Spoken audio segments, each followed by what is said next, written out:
You're listening to the Madrid Southscape podcast, presented by Victor Lopez, Nathan Henden, and Frederick Ryle.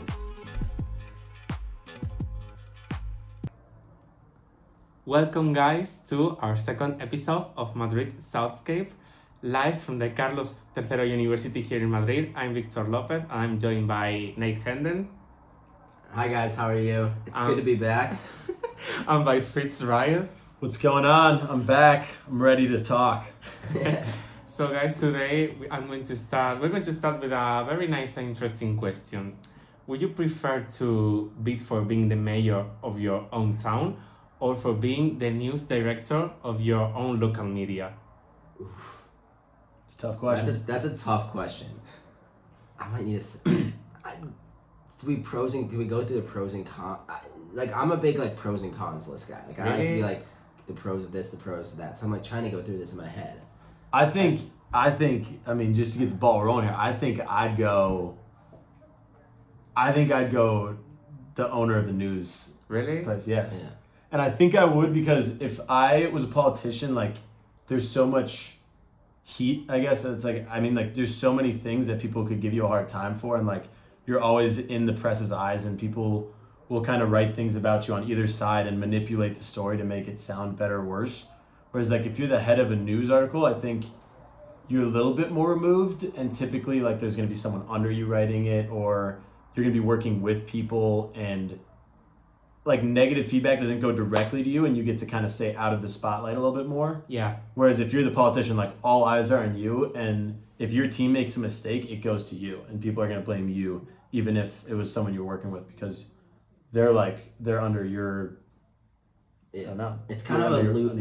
I agree with that. It's a little bit of a lose-lose situation being a politician, because if you do something well, people might think you did well, but nobody's gonna somebody else is gonna think that you did poorly. Mm-hmm. Where with a news organization, there's probably they can still think that you do things poorly. Yeah, I agree. I think if you're a really good news institution, it's a little bit easier to get some credit, where politicians you rarely see. I don't know. I feel I rarely see politicians get credit. But I will say, in the sense of if we're talking about these small villages, in the south of Madrid, if you're a really good mayor and people really like you, that'd be pretty special. Yeah. And so I think to answer the question, I think I'd still go with the news organization, just because of a little bit of our business background. I think if you're the head of a news organization, you still have to have a little bit of the Fritz and I are both marketing. Yeah, I thought you would go with as your business mayor. I thought you will be with the politician stuff and not the news. Yeah, I just am not. I don't know. Politics are not my forte. I'm not that into politics. So maybe that's part of the reason why. But I was, but as a politician, the one benefit would be you'd have the ability to do a lot more good. I feel like your actions and what you do is going to affect the community so much more than just writing a newspaper and informing people. Obviously, that is a huge pull as well, and it can influence people and encourage people to do better or do whatever. But if you're the politician, you can really be hands-on. So I think if I really believed in the town or somewhere I was from, and I really wanted to make a difference, I think I would go down the politician route, because then I could really make a change. But if it was just which one are you going to do in some random town that you've never been to, and it's going to be a year, but yeah. If I wasn't fully bought in, I think I'd definitely do the news route. Yeah, I will go too with the news media option, but I think that both options are really difficult, because we're talking about little villages with little to no people, with little resources to talk about, and few people to read your articles. Mm-hmm. Because I think that nowadays that we are living in an empty Spain, talking about Madrid, people I think they are getting used to a little different kind of trends of consuming news from a different type of, I don't know, maybe. I think that, for example, local journalism is in a very, very, very important crisis. Mm-hmm. Because guys, I think we take our phones. Maybe 30 years ago, people bought newspapers, Mm-hmm. or if there was local TV channels, they tuned the TV for seeing them. Right now, nowadays, we take our phones. We are used to reading and watching more international news, more international related than ever. So I think that, yeah, that's related to news media. But for politics, I think it's also more difficult because we have, like, as politics, maybe we have like that mission of trying to avoid people leaving our town, and we have less resources because if people are leaving, we have less income for trying to conserving and handling our town. Right. And that's the problem because lots of municipalities are disappearing, and I think that's the very big reason because I Right. think there are lots of problems there. We will talk about them next week in a special with with some interesting guests from Madrid Southscape. But today we are now going to cover two villages in the south of Madrid. Last week we talked about El Álamo and Villaconejos. Which of one are we going to cover today? Which one of you wants to start? Nate, why don't you take us Sure. away? So the our highlight village, or my highlight village today was Casarrubuelos. I hope I said. Yeah, pronounced it. Casarrubuelos. But for me, Casarrubuelos, international Give student. it one more go. Give it one more go. You got it. Casarrubuelos. I can't roll my R's. Like we can. I'll go on a tiny tangent for a second. Back in 7th grade Spanish class, like our professor was trying to teach us how to roll our R's, and everybody else was doing it, and I was just sitting there. I was like, "Ugh." Like I couldn't like get it, and it was so frustrating, and I still can't. And so even after living in Spain for 4 months now. 4 months now, yeah. Yeah. And Well, our time's Yeah, almost tongue up. twisters in Spain. I can't. They'll I just get ya. can't. Yeah, so I'm sorry if I pronounced that wrong. But the population there is around. The last reported number was 4,062. I saw it also at 3,400 when I was doing some research about it. So might be somewhere in between there. Give or but, take a little bit. Yeah, give or take. But it's so interesting that censuses, like, obviously you can't do a census every year, but stuff Yeah. changes, and so sometimes those population numbers that you hear might be a little bit off. Also, People is born, people die every day, and it's a little bit difficult. Even if we are talking about thousands of people and not millions of people, but it's really difficult to do a census like every day and trying to control it. Yeah. Yeah. But it's a beautiful city. It's like known for its rolling hills and streams, and really a lot for its like outdoor features. It seems like people are pretty active there. Just like many of these cities, it is a commuter city. So people who are traveling into Madrid for work, they have to use the public transport system, which has had its faults here and there.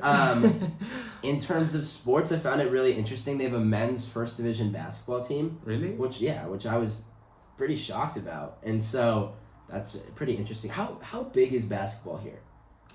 Not as much as football, but I think it has its own fandom and its own fan base. Yeah, I think it's like the second most popular sport here in Spain. Interesting. Yeah, I mean, so it was cool to learn a little bit about that. They also have paddle courts, swimming school, a football club. But by the way, in the US, like, which sport is most popular, soccer or baseball or basketball? American football. American football. American football. But it just changes. Like it'll always be American football, but now with Messi in the US, soccer is becoming huge, or football. Yeah. But yeah, the city is. There's one of our articles that you can find on the Madrid Southscape website in the next coming weeks is all about an ongoing gymnastics competition. Those finals will be on Sunday, May 19th. So if you're tuning in and listening and want to go see some gymnastics as a little precursor to the Olympic gymnastics, go check that out on May 19th. But yeah, our article by our correspondent in Casarrubuelos, Carlota.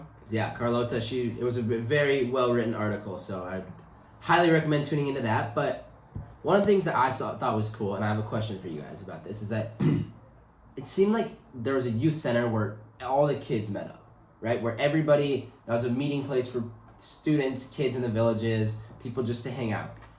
When you guys were in high school, or when you were younger, or even now, is there like a restaurant? Is there a park? Is there like will there be somewhere that you would always meet up with your friends, or like everybody in the town would be, not even friends, but just everybody in your town would be there? Yeah. we used to have a spot. We didn't have like any designated spot where it was like a camp or anything. There was something in elementary school for like parents who worked late, where their kids would stay after, and it was called like Navigators or something like that, and kids would stay after and hang out. But that wasn't relatively very popular, especially just between me and my friends. But we did have in middle school. You guys know what Enos are? Was that ever a big thing here? No. The little hammocks that you set up, like from tree to tree. Yeah. Have you not seen these? So They're like- it's like a portable Wait, I hammock. You have to show me. Yeah, we have to show you. And later show it to the camera for our yeah. viewers in YouTube. It's like a portable hammock, so it looks just like this. You ever seen those? Yeah, but So it looks a little bit something like that. I don't know how well you guys can see it, Sorry but it's for a the- portable hammock. Yeah, feel bad for the people just listening to the podcast specifically, but it's, as Fritz said, it's a portable hammock that you'd like hang between trees, right? Yeah, it's a portable hammock. Instead of having it be really wide with like so a each piece of of wood. one of you had like a portable. Portable hammock. Really? Yes. Yeah, and they were like, I don't know, $50, so like 60 euros at the time, and every kid had one or at least shared one because you could sit in them like horizontally and fit two people in there, and you'd have each side and you'd wrap it around a tree and then you just go hang out. And so we had this spot. I'm from a place called Minnetonka in Minnesota, and there's lakes everywhere, and there's a spot right by the beach with like 6 or 7 trees kind of almost in a big circle, and we would just have like 15, 20 people out there all circled around, and that's so everyone cool. everyone in their own hammock. We'd bring out a speaker, and then it was kind of in this little town as well, so we'd go grab lunch and come back, and that was kind of spot because all the parents didn't want to have a bunch of kids running around their house or in their backyard, Yeah. and no one really had a great backyard for us to go hang out in, so we just went to this public park all the time, would meet up, and that was, I guess, kind of my spot. Well, How cold would it have to be? I mean, Minnesota, for people who don't know, it gets really cold there. Yeah. Was that like over the summer, or would you guys do that even when it was during the cold? winter. Definitely not winter, but I mean, as soon as the sun was out and you could wear like a sweatshirt and pants, which for us, I guess, is like, what's 12 Celsius? I'm trying to think, that's probably like 45, Really? 50 degrees? How many Fahrenheit? 40. Fahrenheit, like, what if it was 50 degrees, we'd be out there. Yeah, that's 18 Celsius. Yeah. Okay, yeah, so- okay, 18 Celsius, not 12 then, probably. But Because 12 Celsius is like in autumn, in October, and I don't know. But I think that's kind of places for kind of ways of meeting with your friends. It's so original. Here in Spain, I think, at least from my experience, we don't have that kind of charm. yeah, Because during the summer, we have the typical escuelas de verano, which is summer school, but it is not learning. Okay, you gather and maybe they teach you some things about maybe, I don't know, maybe English languages, that kind of stuff. But you also go to the nearest park you have and you play, you do gymkhanas, you do like sports competition too. I Yeah. remember that, for example, in my village, we went to the local pool. We do swimming competitions, and later we have like that lunch and learning, for example, I don't know how to speak English. Yeah.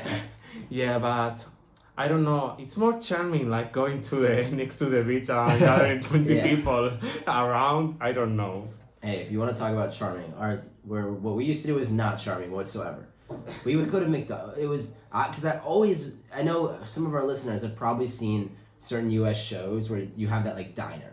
Do you know, like like a restaurant where everybody goes to on Friday nights after football games. yeah, like and- friends there, let's go to that coffee Yeah. shop kind of deal. Yeah, and like Friends. Have you seen Friends? Yeah. It's like the coffee shop in Friends. Like, Yeah. I always wanted one of those where like no I matter where really you were. wanted like the cups, that big cups. Where Yeah. Yeah.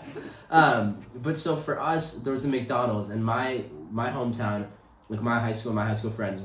Some of us lived on one side of the freeway, and some of us lived on the other side of the freeway. And then this McDonald's was right in the middle. And so if you went there on a Friday or Saturday night, like you'd see all the cars parked in the parking lot. People would just be like random people would be sitting in their cars, and it was weird because during like freshman and sophomore year and the first part of junior year, you were always like you were there all the time. But then or not in freshman year, sometimes you get dropped off there because we didn't have cars. Yeah. But then after COVID, done. Like after COVID, nobody went inside. People would occasionally be outside, but other than that, like it was our meeting place at the beginning. But then I think some schools have it like in terms of like we call it like the quad. Have you heard that? Yeah. Like the quad in the center Yeah. where people hang out. But in Casarrubuelos, that's the youth center. What So do you think people do here in Getafe to gather up and to meet? where do I think or where? Yeah, what do you think? Or have you seen? I feel I feel like it's that spot right there, right by the train station. Really? Well, I have no idea. No, I haven't it's really, like right. It's like I haven't, right. I haven't really been into Getafe all that Yeah. much. I typically just walk from the train station to school and then back. So I only see like Well, that- you have seen like the outside of the cafeterias here at the Yes, campus. You yes. have seen lots of people gathering there in, Yeah. lots in of the, people in the gathering. grass. Yeah. People do hang out there a lot. We don't. I feel like we don't do that as much in the U.S. Not at all. Not from my Yeah. experience. No. You like people in the main difference, and I really did see this, especially last week when I was in Villa Conejos, and really just in general in all of Spain. But especially in those small villages, you're like being together is so important, and those people are just like each village is just one like big family, and everybody knows everybody. And for us in the U.S., like in our hometowns, everybody knows But everybody. you don't kind feel close to them, right? No, not at all. We're here, it's like everybody was like brothers and sisters, and I don't know. We don't really, like you were saying, like we don't, Yeah. especially at university, like we do not have that. I think a lot of people in the U.S. is like really care about like their home and put a lot of time into like making their home the best spot possible. Like especially in Minnesota, like the majority of people's income goes into their home. That's like the biggest purchase they'll ever have, which I think is universal. But in the U.S., it's way more like I really care about our home, and people stay there all the time. Like my family on Sunday will just hang out at the house the whole day and make lunch and have Yeah, food. I think in the villages, and I have lived that experience, it's something really cool because maybe in the US you don't have that, but as we are a big family, for example, the grandmas, the local grandmas, they know who your grandparents are, and when they see a young person that they are not used to see because of the average age, they ask you in Spanish is "Y tú de quién eres?" and that means who are you, who is your grandmother, and you say I'm from for example from Crescencia, or I'm from Francisca, and I tell them who my grandmother is, and we gather outside the house of the host of the local grandma that she's hosting, like that a small reunion, and we gossip and we talk, and no matter who you are, you get attracted to doing that, to talking during the afternoon and eating and drinking, and with it's not the hammocks, the hammocks, yes, the hammocks, but you get those chairs that you foldable, the foldable chairs, foldable chairs on the street.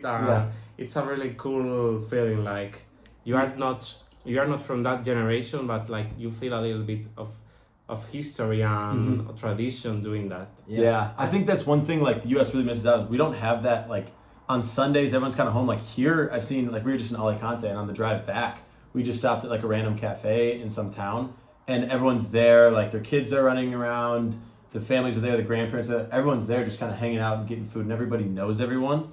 In the U.S., it's much more of like people are in their house or whatever. Not that anyone, I mean, people walk by and say hi, and maybe coffee shops in the morning, but it's much more of like, oh, I saw them today, not like I went and ate food with them or I went and hung out with them. People are kind of more enclosed to their families during. Is there people Sundays. that you know, for example, from Minnetonka that you have seen lots of time but you have never talked to them? Sometimes, but typically that's like I always say hi, and typically like my family will know them, and then they'll know me, and we'll kind of talk. But I mean, it's not as common here. Like people just like if I came home on a Sunday and another family was hanging out having lunch with my family, I'd be like, oh, what's the occasion? Why? What's going on? It would be like I'd be super excited. It'd be awesome, but it wouldn't be a normal thing by any means. And I wonder, like, I would love to. I mean, I would not want to be here during COVID because I know like everything was shut down and it was a completely different world. But COVID changed so many things, and I definitely think it changed a lot of that in the U.S. But also, I wonder here, like, in those small villages, what were you? I mean, it seems like people are so like wanting to be in the city center and being at the youth center or being at certain like restaurants or places in those villages at all points to spend time together. So when COVID hit, what Like, were people not going out to those city centers, or were in the smaller villages? No, yeah, but in smaller villages, I think it's more different because COVID was not that kind of typical experience because, for example, in a village of 1,000 people, you have more opportunities to not get COVID. Right. Because you are also isolated from the rest of the country. You are in the middle of the countryside. Yeah. So yeah, but it's true that people stayed in their homes, but there was this typical thing of, for example, in my case, I remember that people used to open their windows because in a street with I don't know how many houses, but for example, 10 houses or 20 houses, people open their windows and we talked, and we are in Spain, we talk very loud, so there was no difference. We talked and we told our lives, and I think that's a very interesting interesting way of preserving our tradition. That's super cool. Yeah. And Fritz, you have another village to tell us about. Okay, go. I'm not going to say the name. Go with it. I think I got this one. I took Spanish for a few years. Okay. So the village I was looking into is Sevilla La Nueva. Okay, that was pretty good. I didn't have a double R, but yeah. We don't know if it's related to Sevilla, the normal Sevilla. But yeah, this is a small town with population around 8,000 people, and it's known for its historical and cultural kind of heritage.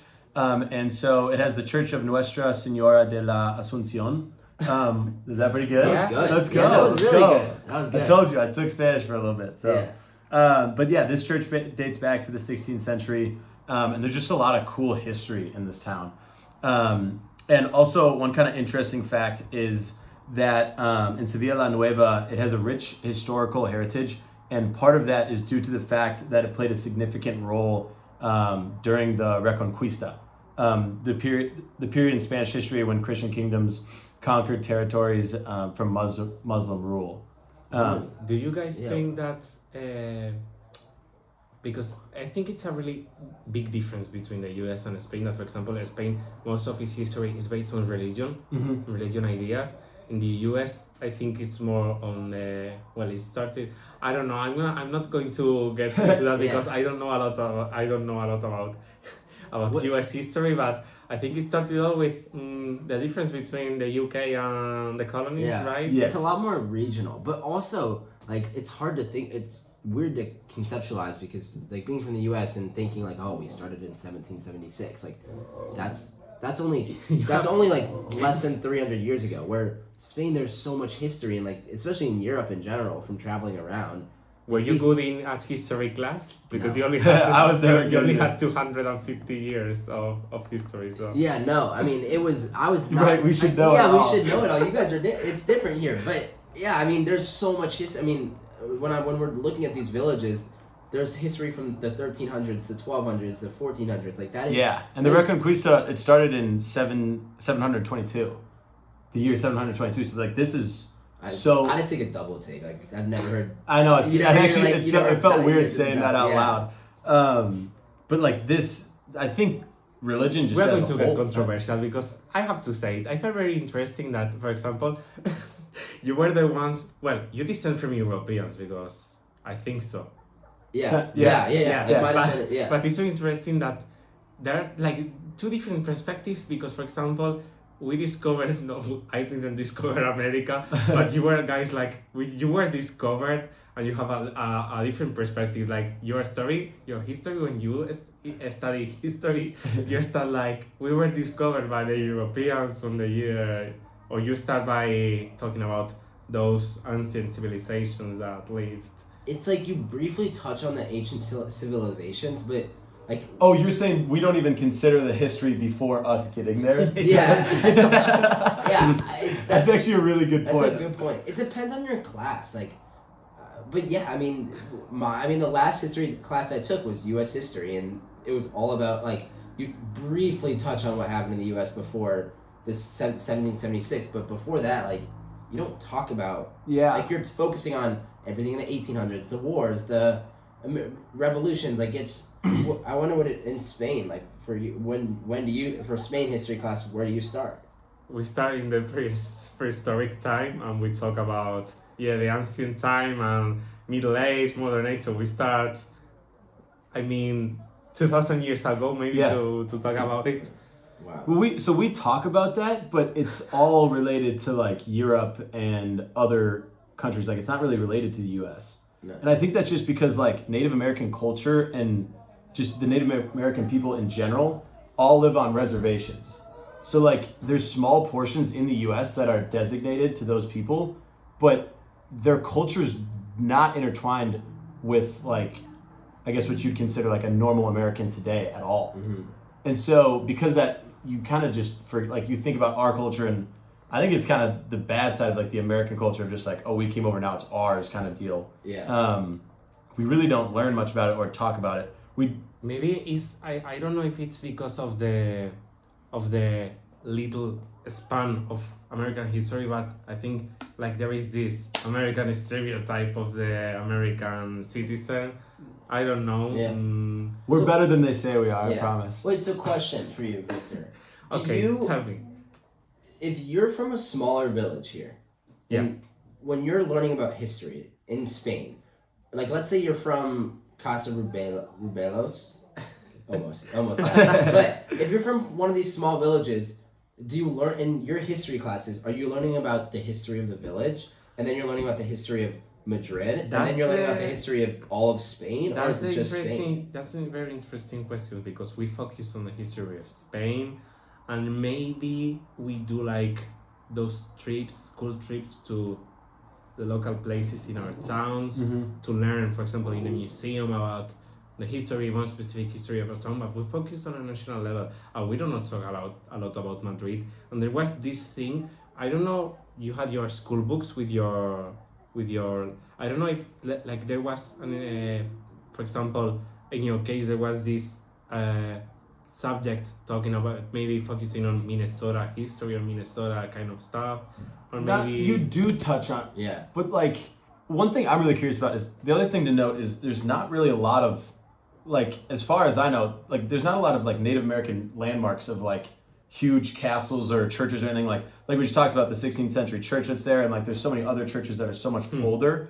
There's not anything really like that in the US. You're like, oh, this was built in this year. Like we don't have that to look back and be like, there's culturally significant places. But what I'm super curious to hear about is like when I'm talking about Sevilla, Nueva, and the churches and all these different places, you having grown up around kind of the south of Spain and just in Madrid as a whole, is a lot of this like new information to you, and is a lot of it like kind of shocking, like, oh, there's this church here, that's so crazy? Or is this like, do you kind of already know a little bit about I'm it? used to that. I'm used to that. We are a very, I mean, right now, Catholicism, I pronounce it right. Yeah. It's not our main religion. It's not the official religion. We are a confessional state. I think I said it right. I don't know, but we're used to that kind of being in touch with churches and tradition. Right. And we all kind of, most of people do like their first communion. You go to the church, and later you throw a big party. Yes. I think like that's part of the Spanish tradition. And I'm not in shock when you tell me like there is this kind of church of, and also I was listening to what you were telling me about landmarks, and I was like asking myself, do they have castles in the US or No. Well, it's so like, at least for me, being in Europe, I mean, like Fritz and I have traveled a lot on weekends to different places, and I mean now we're spending a lot of time in Spain, which has been great. But I think they have been in more places than in Spain than me, but I don't know. But yeah, it's like even in Madrid, I'm not gonna say the name because I don't know what the church is called, but like right next to the Royal Palace, like that church to me was like, oh my gosh, like this is amazing, and you don't see this in the U.S. because we don't have that because we've only been around, like the country as a whole, and civilization is really like not civilization but modern like European civilization has only been there for less than 300 years, where here like you have, I mean, it's been around for 2,000 years, and so I don't know. It was like anytime we saw a huge church or anytime you saw like this amazing landmark, whether it's the Royal Palace or, and you're like, whoa, like this is so cool because it looks almost ancient, even though it's not. It's normal. I think that kind of stuff was built during the 1500s, maybe the 1600s. Yeah. Well, I actually think that church was built earlier, or not earlier, but later, like recently. But even then, like I don't know, the stuff is just it's amazing to us. Yeah, there's just really not like any place you go that's super old, and if there is, it just doesn't necessarily have. It was founded in 1868. What was? So, I think that's really interesting. The church. Yeah, the church, the cathedral you're talking about, the December 22nd, 1868. Wow. Yeah. I mean, I can't even think of anything in the U.S. that like, because everything just has gotten. I mean, I'm sure. I'm thinking of like the Grand Canyon, like national, like geographical landmarks. Like that's what people go and travel to go see. The Liberty Statue. Yeah, the Statue of Liberty. Oh yeah. Yeah. It's so interesting. Yeah. That's something, but that's new and too. the Golden Gate. Yeah. The Golden Gate. But just to say that in this small. We don't know a lot about U.S. history, and I bet there are lots of interesting things to see. Maybe. Yeah, there's interesting things to see, but it's not stuff from. I mean, the fact that in a small village, there's a church from what would you say, the 16th century. Mm-hmm. I mean, that's unheard of in the U.S. Unheard of. Yeah, or if there is, there's just not like a lot. It's just like, oh, someone made this and then it was there. Like here, there's a lot of culture and like history and like the tourism. wars were fought over. There is more. Why do you think, guys, is for example the U.S. kind of tourism is? Because here, for example, I think it's more historic tourism because of all the things, all the landmarks that there are. I don't know about. Maybe it's more cultural or... Yeah, well, so, I mean, each state is very unique. Like, the U.S. is so big. Like, if I go from Minnesota to Texas, I'm in a completely different world. So I think part of it is definitely just going to see the culture, because there still is a huge cultural difference, even though we all are, like, the same United States. There's also just, like, a lot of different things to do. Like, I can't really go hiking in Minnesota. If I go to Colorado, I can go hiking or skiing or mountain biking. And I think a lot of it too is like going to visit family. Like I have family members that live like multiple states away, that like 3-hour flights, and that's just super normal. So a lot of tourism too is just like going to see family, and then it's like, okay, now what?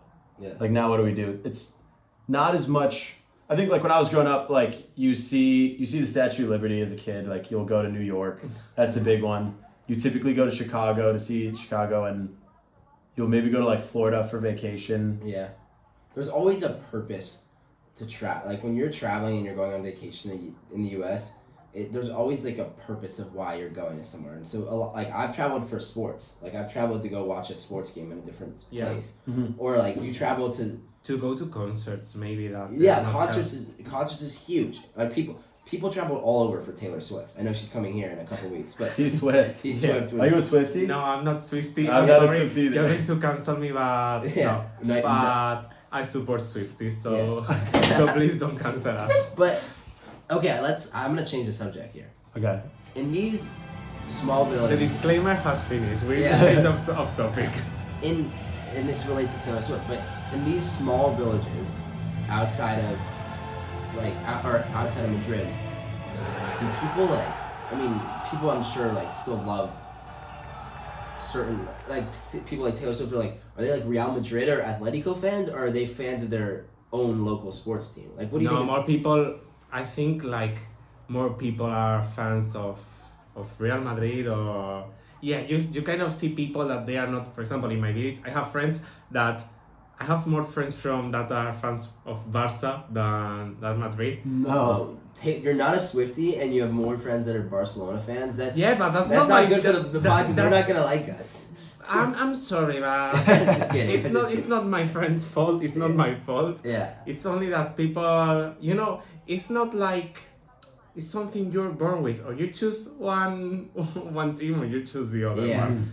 But I know people also that, for example, they go every weekend to the local stadium to support their teams. Maybe they're playing an exhibition, or they're playing an official match.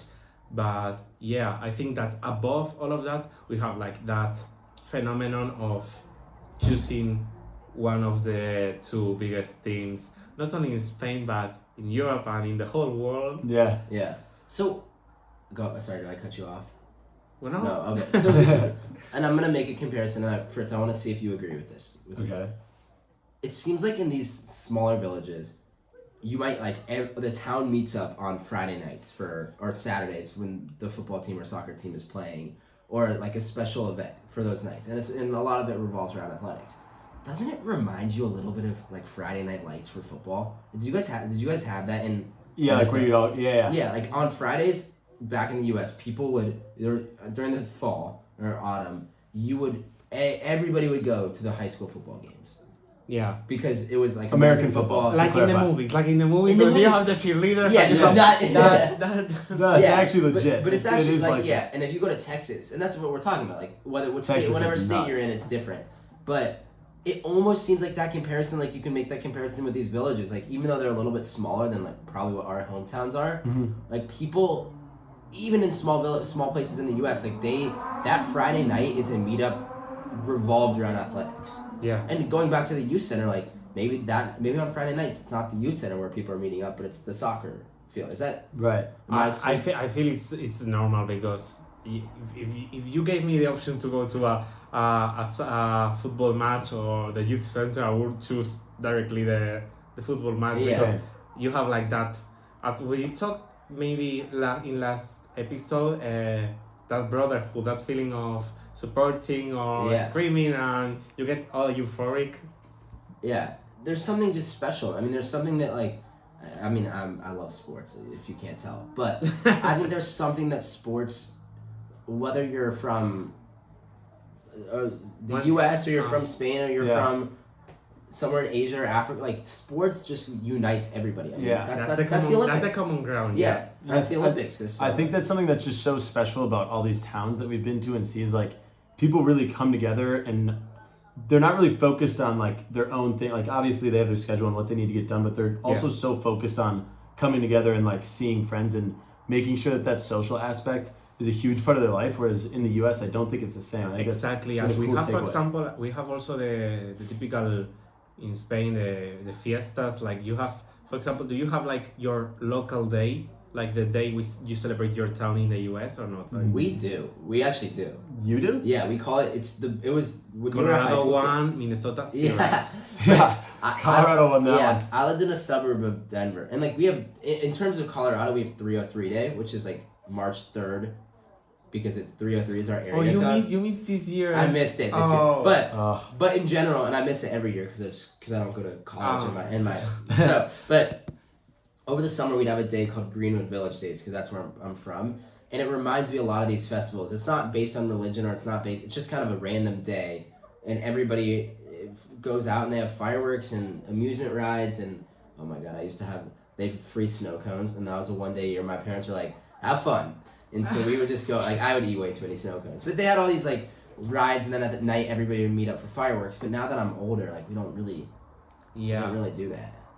Yeah, but we have in Spain also that kind of fireworks and celebrating. It's true that there are maybe some religious-related activities from like processions and taking the Virgin out of the temple. Yeah. But we focus on drinking and eating and having fun and talking with all the neighbors. And I think that you were talking about age, like. Yeah. Do you think like? And we were talking also in the start of the episode about age, about choosing different options of being maybe in charge of the local media.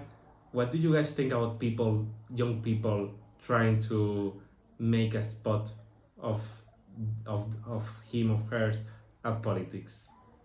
Do you think it's, I don't know. I love it. I think politics is such an interesting, like I think just like a business or just like a news company, you need to have journalists who are 60 and you need to have journalists who are 20. Like you need to have people of all different ages, and especially in politics, like having a young mayor or having a young person in office just helps change the perspective, because I think there's a lot, like politics is associated with old lines and tradition, and sometimes you need that new person to come in and have it and make a change. So that's what my opinion would be on it. Yeah, I think diversity is always good. Making sure you have people from different viewpoints and just people that are going to think about different things is always helpful. I mean, if you have people that are all similarly minded, they're going to miss some things. Like, I'm not great at some things, and like other people aren't great at others, but when you work together and you have different minds, it just makes everything run smoother. Okay, guys. So we have this story from Sandra about Sevilla, Nueva. She interviewed a young counselor, which is in his early 20s. He doesn't search a future in politics, as he stated. But he said, as he knew the mayor, he decided it was good to follow his vocation and work there at the town hall. Would you guys do that? Not working as the mayor, but trying to be a counselor and, I don't know, be in charge of counselor of sports or counselor, I don't know. It'd be cool to be a part of it, for sure, but I have no interest in that type of stuff. I really don't. Do you guys have Boy Scouts here? What? Boy Scouts? We have campings, and that kind of, we're going to explore nature and that, but we are not like in typical Boy Scouts that you earn a badge. Yeah. So we have that in the U.S., and that's the closest I've come to being like on a council or like politics at all, because it is kind of like... You were in charge of the Boy Scouts? No, I wasn't in charge of... Well, kind of. You have different roles, and so like I had to be like a leader at some points, other points not. And it taught me a lot. It made me a better person, but it definitely made me realize that is not what I want to do for the rest of my life. Yeah. So, I was vice president in 4th grade, so I don't know if that counts. Yeah. But no, What led you to doing that? Popularity. I'm just kidding. Do you have to do the like typical speeches in front of everybody? Vote for me. I will do it. It was definitely not as organized as that. But my dad was in student government in high school. He really wanted me to be in it, and I wasn't interested. But there's plenty of people that I think for this guy it's cool. Awesome. How old did you say he was? What? How old did you say he was? In his early 20s, maybe he's, I don't know, 22, 23. Yeah, I mean, maybe I'm not mature enough for that, to say the least right now, but it would be interesting. Yeah. It's good for him, I guess. How about you, Victor? Would you? I don't know. Politics is not my thing neither, but maybe being a counselor and trying to organize something, but not in a so serious way, but trying to organize something and I can take care of this event and try to do that, but not on a daily basis. Okay, for example, if it was the local days and the fiestas and the festivities, and they gave me the opportunity to organize a big event, a big ceremony, okay, I will gladly accept that honor, but on a daily basis and try to organize this stuff or try to talk to this person, I will not because it requires so much organization, and I don't see myself trying to be that attached or adapted to a guideline or scale. Yeah.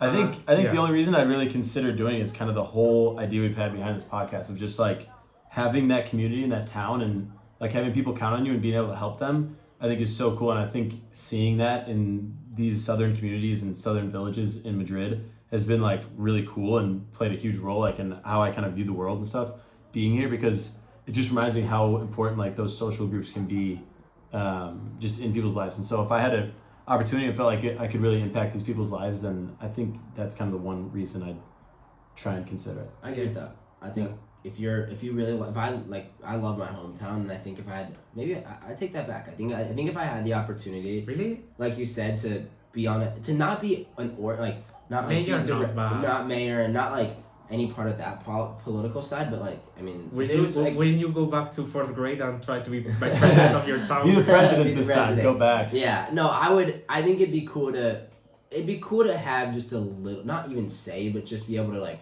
plan one event for your town a year and just be able to say like, I'm playing this for you guys. I'm not playing this for the good of for my own good. I'm planning it because I want everybody to experience it. Yeah. Okay, guys, I think we are running out of time, and we would just like to let you know that next week we are having a special episode because our podcast is not being cancelled, but we are only planning on doing 3 episodes. So in last episode we will have some very special guests related to the Madrid Soundscape team, and we will interview them and have some interesting conversations about local journalism and local media and those villages and important villages in the south of Madrid. So stay tuned. Yeah, make sure to check back. Best for last is what they say. So. Yeah, save the best for last, and I think it'll be a cool episode for our listeners you'll get to understand how this newspaper came up, a little bit about it, and just it'll be a good way for you to understand everything that's going on. And it's going to be a more equalized because we are having more international students, but we are having more Spanish students. So. Yeah. We're going to bring some Spanish words for Nate to try and pronounce, and we're going to have some fun. Yeah. So. I'll work on rolling my R's, but yeah, this was awesome. So, yeah, I'm excited for next week. So see you next week. Yeah. Bye. Bye.